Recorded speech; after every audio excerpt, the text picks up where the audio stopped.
இன்றைய நற்செய்தி வாசகம் புனித லூக்கா நற்செய்தி அதிகாரம் 4 இறை திருவார்த்தைகள் 16 முதல் 30 முடிய. நாசரேத்தில் இயேசு புறக்கணிக்கப்படுதல்.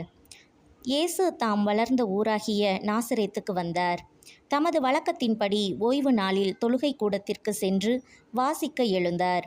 இறைவாக்கினர் ஏசாயாவின் சுருளேடு அவரிடம் கொடுக்கப்பட்டது.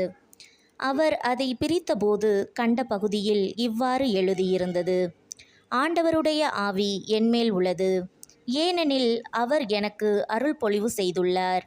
ஏழைகளுக்கு நற்செய்தியை அறிவிக்கவும், சிறைப்பட்டோர் விடுதலை அடைவர், பார்வையற்றோர் பார்வை பெறுவர் என முழக்கமிடவும், ஒடுக்கப்பட்டோரை விடுதலை செய்து அனுப்பவும், ஆண்டவர் அருள் தரும் ஆண்டினை முழக்கமிட்டு அறிவிக்கவும் அவர் என்னை அனுப்பியுள்ளார். பின்னர் அந்த ஏட்டை சுருட்டி ஏவலரிடம் கொடுத்துவிட்டு அமர்ந்தார். தொழுகை கூடத்தில் இருந்தவர்களின் கண்கள் அனைத்தும் அவரையே உற்று நோக்கி இருந்தன. அப்பொழுது அவர் அவர்களை நோக்கி, நீங்கள் கேட்ட இந்த மறைநூல் வாக்கு இன்று நிறைவேறிற்று என்றார். அவர் வாயிலிருந்து வந்த அருள்மொழிகளை கேட்டு வியப்புற்று, இவர் யோசேப்பின் மகன் அல்லவா என கூறி எல்லாரும் அவரை பாராட்டினர்.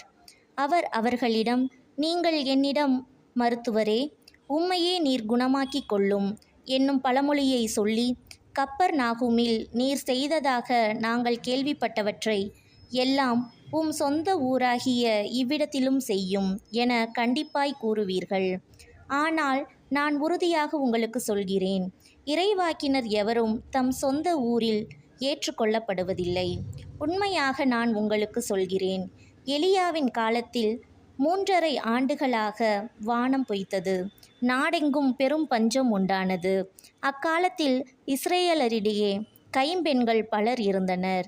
ஆயினும் அவர்களுள் எவரிடமும் எலியா அனுப்பப்பட்டதில்லை. சீதோனைச் சேர்ந்த சாரிபாத்தில் வாழ்ந்த ஒரு கைம்பெண்ணிடமே அனுப்பப்பட்டார். மேலும் இறைவாக்கினர் எலிசாவின் காலத்தில் இஸ்ரேலருடைய தொழுநோயாளர்கள் பலர் இருந்தனர். ஆயினும் அவர்களுள் எவருக்கும் நோய் நீங்கவில்லை. சிரியாவை சார்ந்த நாமானுக்கே நோய் நீங்கியது என்றார். தொழுகை கூடத்தில் இருந்த யாவரும் இவற்றை கேட்டபோது சீற்றம் கொண்டனர்.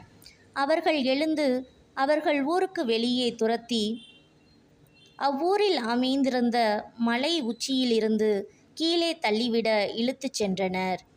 அவர் அவர்கள் நடுவே நடந்து சென்று அங்கிருந்து போய்விட்டார். இது கிறிஸ்துவின் வாழ்வு தரும் நற்செய்தி. கிறிஸ்துவே உமக்கு புகழ்.